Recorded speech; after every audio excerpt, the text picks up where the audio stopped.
Assalamualaikum warahmatullahi wabarakatuh. Berjumpa kembali dengan Sobat Bang Suma pada kesempatan kali ini. Semoga saudara-saudaraku semuanya, ikhwan fillah semuanya, selalu dirahmati oleh Allah Subhanahu wa Ta'ala. Pada kesempatan kali ini saya akan mereaksi sebuah kesaksian seorang yang mengaku dirinya murtadin. Nanti kita akan bisa menilai benarkah orang ini seorang murtadin, seorang perempuan yang katanya seorang murtadin. Tapi kalau saya melihat di sini berkesan orang ini mau menghujat tetapi menutupi dirinya dengan kata murtadin, mengaku seorang murtadin padahal ini mau menghujat Rasulullah Sallallahu Alaihi Wasallam. Baik sahabat-sahabat semuanya, sebelum saya akan menampilkan video ini, sedikit saya akan membahas di mana di sini nanti seorang murtadin memberikan satu kesaksian yang mengarah satu sedikit penghujatan. Setelah itu ada pertanyaan dari seorang pria yang pura-pura bertanya, padahal itu juga kita nilai sebuah penghujatan, penghinaan kepada Rasulullah Sallallahu Alaihi Wasallam. Nah, bagaimana videonya? Kita simak kesaksian seorang murtadin yang menurut saya ini adalah murtadong. Baik sahabat-sahabat semuanya, kita nilai bareng-bareng seperti apa yang mengaku murtadin ini. Usir dalam keluarga atau gimana? Itu masih Islam kan, aku udah nggak percaya Islam, cuma KTP doang gitu kan. Jadi aku akhirnya meditasi karena nggak diizinin untuk masuk Kristen. Ibu masih ada itu. Jadi aku daripada tiap hari tuh bertengkar masalah agama gitu, aku nggak mau sholat kan. Aku nggak mau sholat, nggak mau, apalagi ikut mauludan. Aku benci banget kalau disuruh sana kamu mauludan, lu kamu kan rajin. Nah, sedikit ya teman-teman ya, sahabat-sahabat ya. Video ini saya temukan dari sebuah channel yang namanya Tela Kreatif. Nah, yang berjudul Seram Para Murtadin Bongkar Rahasia di Balik Buku Hitam dan Bercadar. Nah, di sini kalau kita melihat pernyataan yang mengkutip dulunya masih seorang Islam, dia malah sholat. Nah, setelah itu sudah mengatakan kepada Rasulullah itu pada saat disuruh maulid Nabi gitu kan, sudah mengatakan seperti itu. Kalau kita nilai ya, orang ini pantas, kalaupun dia dulu pernah muslim, pantas murtad. Karena apa? Kecintaan kepada Rasulullah sudah tidak ada, kegemaran melaksanakan kewajiban sholat pun nggak ada, pantas dia murtad. Nah, di sini kita sudah bisa melihat seorang muslim yang malas melakukan sholat dan tidak mencintai suri tauladan Rasulullah Shallallahu Alaihi Wasallam. Ya pastinya seperti ini, kalaupun dulu pernah menjadi seorang muslim yang dikatakan murtadin. Tapi kita lihat seperti apa kelanjutannya. Di atas panggung. Nah, orang dulu kan yang ngerti. Kamu kan dulu suka sholawatan di atas panggung, tiro lagi itu, suaranya bagus gitu. Ngapain? Apa itu bukan nabinya aku gitu. Ibu kan marah-marah gitu kan. Masa Nabi cabul gitu? Aku kan ya waktu Islam kan masih ada sifat kerasnya gitu. Nabi ku cabul gitu. Aku nggak mau kan. Nabi apaan kayak begitu? Nabi itu ya harus suci gitu. Nggak boleh kayak begitu. Mas jadi patokan terus kasih syafaatku bisa begitu. Udah gitu bunuh-bunuh kan ternyata ibu gitu kan. Kan siapa orangnya yang bunuh-bunuh orang tuh, Intan Paca gitu kan. Nggak mau Intan, nggak mau, nyari ribut terus kan di rumah. Akhirnya aku udahlah aku mau ngontrak aja sendirian gitu, nggak mau sama ibu. Nah di sini ya coba kita bisa simak bareng-bareng ya. Dia mengkisahkan waktu menjadi seorang muslim. Nah, menjadi seorang muslim dengan perkataan Nabi seperti ini, Nabi seperti ini, Nabi seperti ini, harusnya seperti ini. Ini bukanlah perkataan seorang muslim ya. Kalau memang menjadi seorang muslim, waktu dikutip itu masih muslim, tidak ada. Seorang muslim, ya kan, setidak tahunya, seawam-awamnya seorang muslim, tidak ada yang mengatakan Nabi CABOL, nggak ada. CABUL itu nggak ada. Nah, dan yang mengatakan hal-hal yang tidak senonoh kepada Nabi Muhammad SAW itu tidak ada. Nah, jadi di sini saya melihatnya ini indikasi orang ini sebenarnya mau menghujat Rasulullah, tapi dengan menutup diri, membungkus pengakuan seorang murtadin. Nah, di sini penghujatan seperti inilah yang sebenarnya mulai dibungkus oleh mereka dengan alasan-alasan tertentu supaya terhindar dengan kesaksian seperti ini. Kalau kita melihat seperti ini kan ya, kita bisa menilai sendiri ini benar-benar murtadin atau Kristen dari lahir, karena dari perkataannya kita tidak bisa memberikan persentase di atas 75% kalau itu memang dulu menjadi muslim. Ditawarin sama saudara itu kan, kamu gak nempetin rumahnya aku, buat rumahnya aku tuh kan kayak 5 kali lapangan sepak bola gitu kan, besar banget. Nah, kan gak ada yang berani di situ, orang bunuh diri kan, itu kan tempat bunuh diri.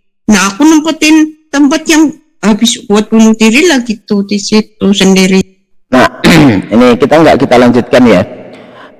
Memang benar apa yang dijelaskan di dalam Al-Quran ya, bahwasannya iblis itu adalah orang-orang yang sombong, seperti di dalam surat As-Sadd 75-73. Di ayat 73 sampai 75 kita bisa melihat, lalu seluruh malaikat itu bersujud semuanya kecuali iblis. Dia menyombongkan diri dan adalah dia termasuk orang-orang kafir. Allah berfirman, hai iblis, apakah yang menghalangi kamu sujud kepada yang telah kuciptakan dengan kedua tanganku?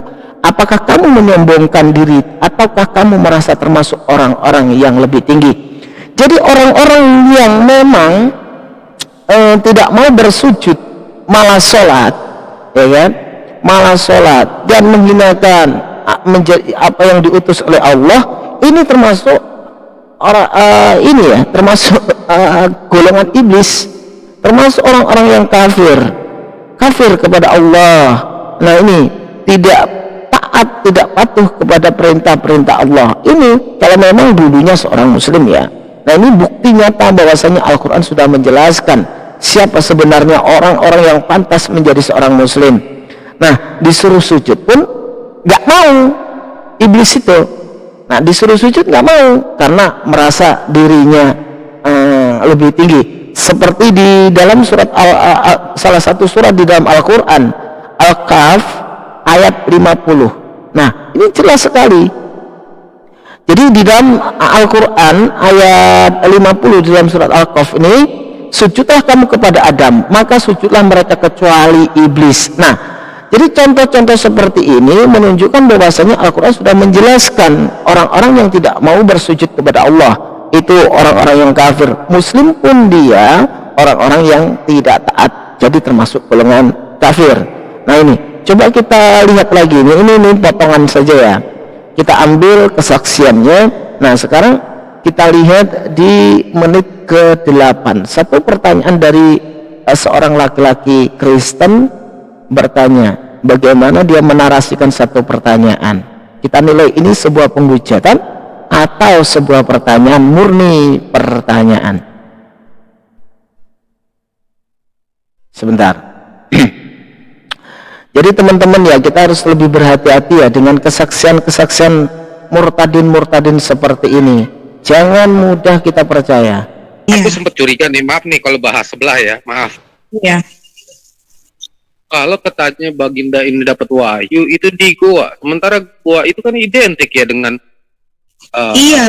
kuburan. Itu malaikat 8. Iya kan? Itu iblis Baal, bukan Gabriel gitu kan. Nah, itu Tuhan bilang kan, itu malaikat ke-8 Baal kan, bukan Gabriel gitu. Karena waktu melempar ini Lucifer sama sepertiga malaikat itu kan terlempar, itu di situ, di goa-goa, dipenjarakan di situ, pokoknya di perut bumi itu goa. Terus ada juga yang di hutan gitu, pokoknya di tempat-tempat begitu. Itu kata Tuhan sih. Jadi nggak mungkin malaikat-malaikat Tuhan tuh nyampe ke situ gitu loh. Coba kita perhatikan ya. Dia nggak sadar ya kalau dia mengatakan itu goa, itu bukan malaikat Jibril, ya kan. Kalau kita perhatikan, dia nggak sadar kalau di dalam Biblenya Tuhannya, ya kan, keluar dari goa, dikubur di dalam goa, keluar jadi Tuhan, ya kan, keluar jadi Tuhan. Dia nggak sadar. Jadi narasi-narasi tentang goa, tentang ini menyatakan kalau goa itu tempatnya ini, itu bukan malaikat Jibril tetapi Baal dan lain sebagainya. Ini hal yang sebenarnya sebuah penghinaan tetapi dibungkus dengan sebuah kesaksian dari seorang murtadin. Nah, di sini jangan sampai umat Islam itu percaya, mau yang awam dan maupun yang tidak awam dengan hal ini.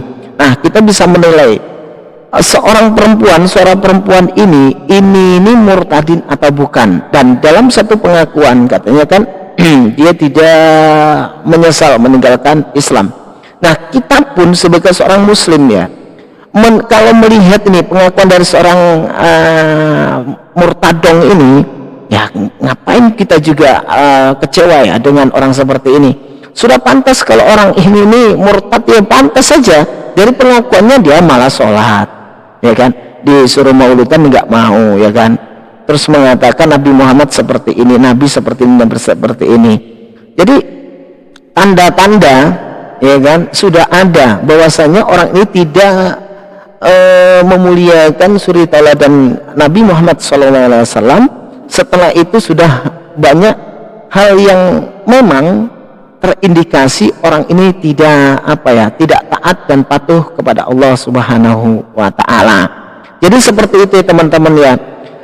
Kesaksian-kesaksian dari orang-orang yang mengaku murtadin ini kadang-kadang membungkus satu penghinaan supaya terhindar dari delik, karena itu sebuah pengakuan yang mengutip cerita lama. Padahal kalau kita lihat seperti ini ya, mengatakan Nabi kok CABUL gitu kan, itu kan penghinaan ya, sebenarnya penghinaan. Tapi dia beralasan menjadi seorang murtadin, memberikan kesaksian, mengkisahkan zaman itu, waktu itu beranggapan seperti itu. Pertanyaannya, adakah seorang muslim, seawam-awamnya muslim, berpikiran bahwasanya Nabi Muhammad seperti itu? Tidak ada. Nah, hanya orang kafirlah yang berpikir seperti itu. Nah, bila dia katanya masih menjadi seorang muslim berpikir seperti itu, kita jadi curiga. Jangan-jangan memang Kristen dari lahir. Sampai di sini dulu sahabat-sahabat semuanya. Nanti kita akan kembali bersama Sobat Bang Zuma dengan video reaction yang lainnya.